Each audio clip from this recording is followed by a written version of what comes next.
as a general rule, if our expectation is up here, say a number 10, and reality is a number 6, you know what do people tend to do? They tend to try and change reality. Doesn't work very well. And if your expectation is here, and reality comes in down here, number one, that's going to cause you to be disappointed, and frankly, it's going to be a source of stress. And frankly, it's stress that in many ways is self-generated. There are going to be times when you're going to have to lower your expectations. Not just here on St. Lucia. It'll be true when you get into your clinical rotations. It'll be true when you become a resident. And you might just give a little thought about what that is like. Reality's probably not going to change. What can change is our own expectations. It may be tough to hear, but in a sense, it's tougher to do. But if you can do it, it'll really help make your trip through medical school, and frankly, in many ways, your trip through life easier, and I would submit more successful. Good luck to you in your journey through medical school, and Godspeed to you all. Thank you.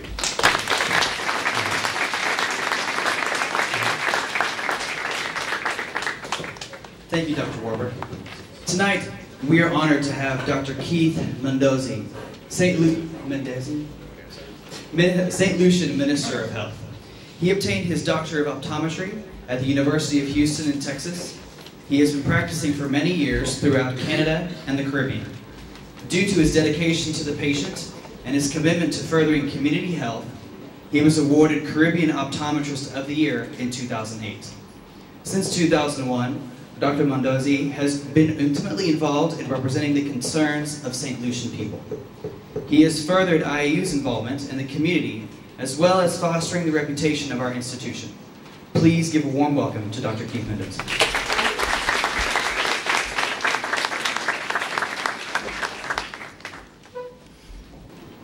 I want to say, first of all, that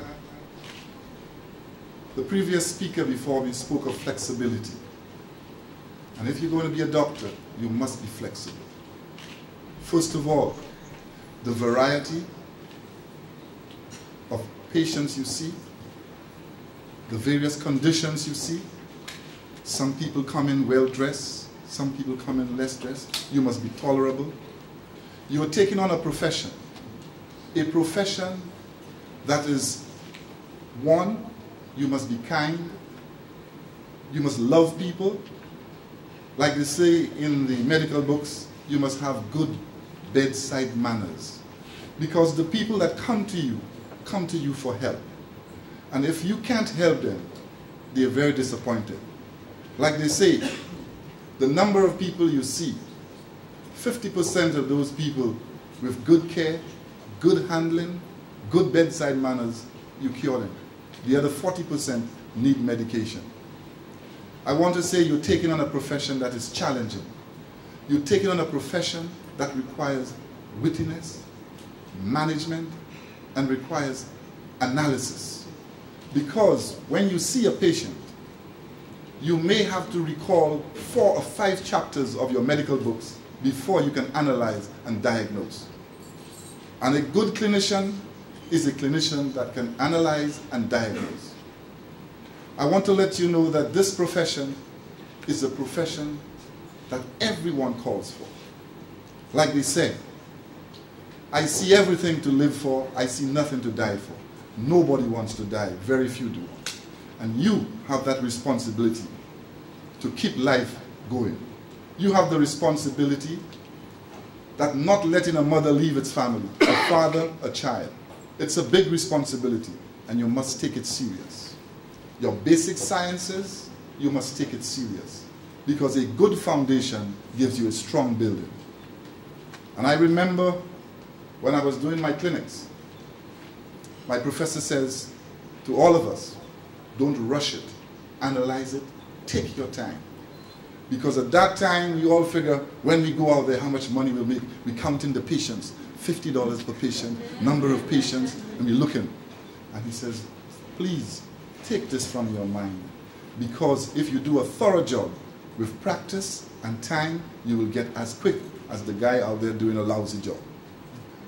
And I've always thought that since all of us read the same books, we should have the same knowledge out there. But it is not true. Some of us can analyze better, some of us can recall better, and hence the results at the end of the day is different. But you must apply yourself, because medicine is no joke. Medicine is a profession. You have to be dedicated. You must study. If you are brilliant, very brilliant, you may get away. You may get away with studying very lightly. But I say to you, not because you're in the tropics, that you will take it light and want to go on the beach. Get to your books. I will give you a little example. I studied in Canada for a long time, and I remember we used to go in during the summertime. Now we have very long winters, and when the summer comes, it's like a joyous daybreak. And what I used to do, because when you open the window, you would see everybody tanning. I used to close the windows, close the curtains, because I do not want to be distracted to go out there. Because after 8 months of not getting any good sunshine, the months are coming for sunshine, you want to be out there. So you have to be dedicated. I want to tell you also that the atmosphere that this government and as Minister of Health creates in the South, the goal of this government is to create the South as the Mecca for medicine. We are going to establish centers that will not only attract the local people, but will attract people beyond, in other islands and beyond. We want to develop centers of excellence in our facilities, whereby we'll highly specialize in certain areas. One of the areas that we are looking into now is that we are going to put dialysis machines to the South to specialize and to dialyze our people, because 40% of the people requiring dialysis comes from the South. That is from almost half the island and down. We are going now to reconstruct a hospital that last year got burnt, and we are going to reconstruct a new hospital, state of the art. We are going to create a learning atmosphere, a learning environment within our medical complexes that you, these students, can enjoy and you can study. And I say to you, you have a privilege and you have an honor here, because no matter how you read textbooks and see pictures, a picture paints 1,000 words. But when you see a patient with a condition and you can visualize seeing the patient in reality, and you take that textbook and put the two together, you never forget the diagnosis. I remember one example is that when we were teaching, you were teaching us about uveitis. How do you differentiate between uveitis and conjunctivitis? Uveitis is an inflammation of the sclera and the trabecular, and conjunctivitis is basically an infection. And when you see, I remember very clearly, the professor says, if it's uveitis, you have ciliary injection, the ciliary body across the eyes horizontally. If it is conjunctivitis, the redness is all over the eye. I'm telling you that, and looking at a textbook, but seeing the actual patient, this is when you grab it, and it never leaves you. So when you have the opportunity and the privilege to be among patients at that early stage, I have no doubt in my mind that you will become good clinicians. I want to say again a thank you to the International American University for giving me this privilege to be here tonight, and I share with you the experiences, and I tell you the government of St. Lucia and the people of St. Lucia will support you. I thank you very much.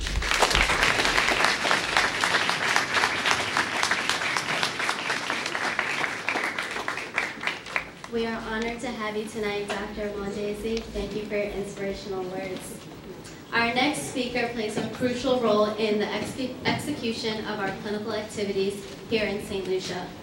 He is a clinical proctor at IAU and attending physician at the Non-Communicable Disease Clinic Region 5. Please welcome Dr. Olasina Adesanya.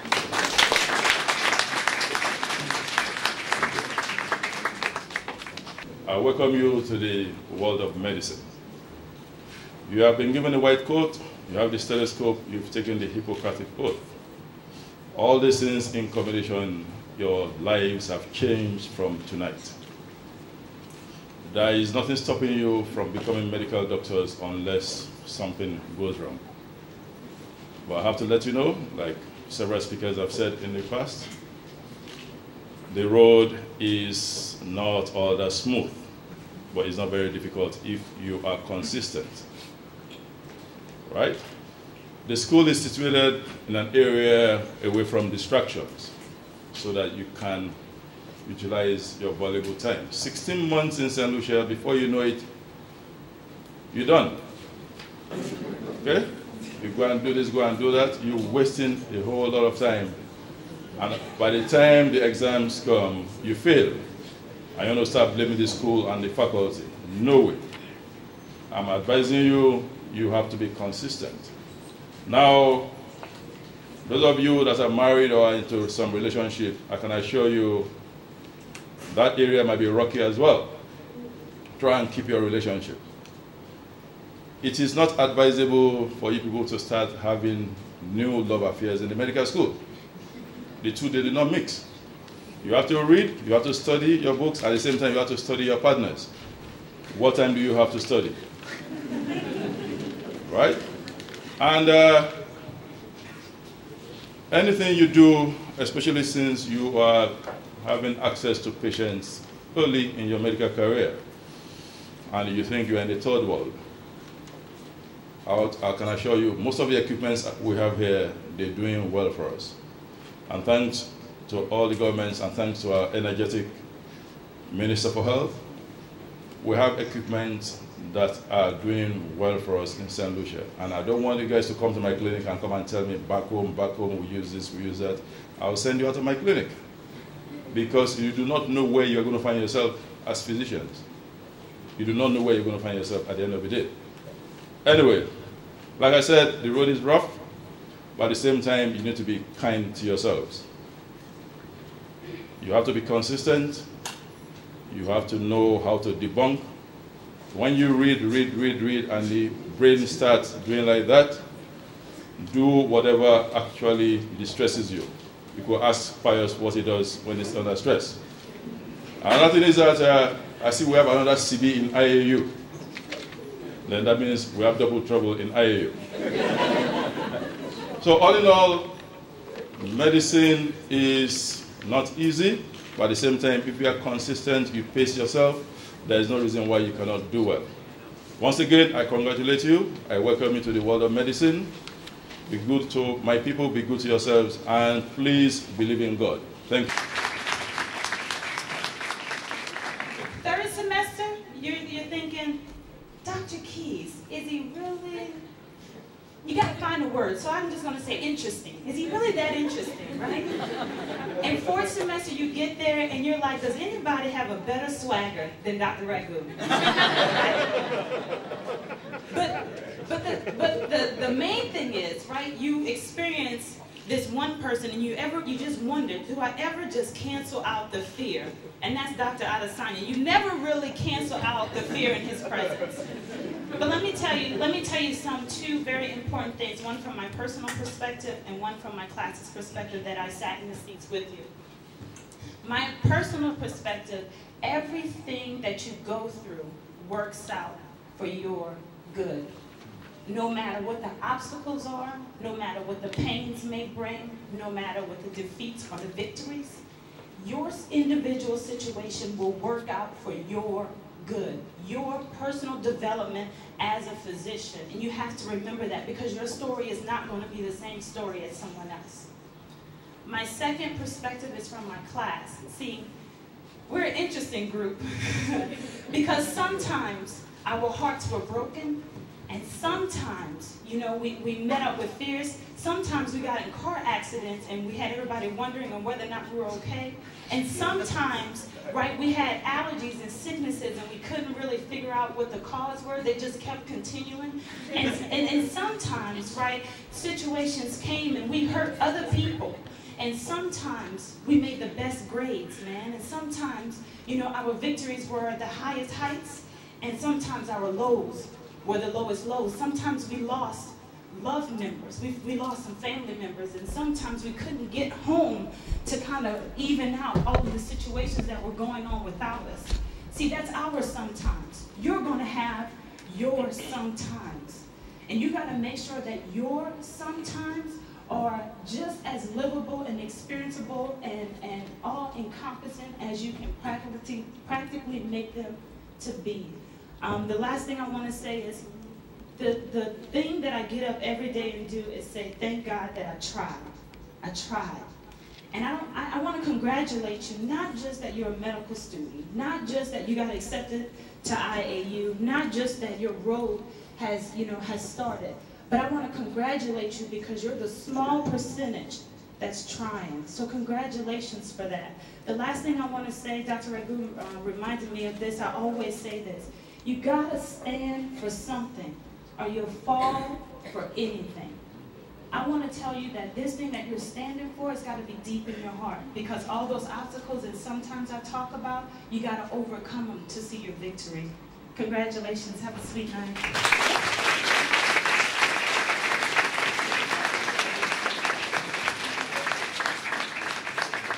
That's going to be pretty tough to follow, but I'll try my best. Again, I would really just like to thank the faculty and staff and the family members and loved ones for being here, and take a moment to remember those who could not be here and who have supported us along the way. My name is Christina, and I am personally very excited to start this journey with all of my new fellow classmates. Tonight we have received our white coats and our stethoscopes, but we also must remember that with these two items, we also receive a new challenge and a new responsibility. I look forward to experiencing everything that this beautiful island and IAU has to offer with all of you. We will surely face some late nights and some early mornings, but I'm pretty sure that pulling an all-nighter is a universal thing for all medical students, even if we are on St. Lucian time. I'm still getting used to it. I wish you all of the best, and while I do have this opportunity, I would like to also acknowledge my beautiful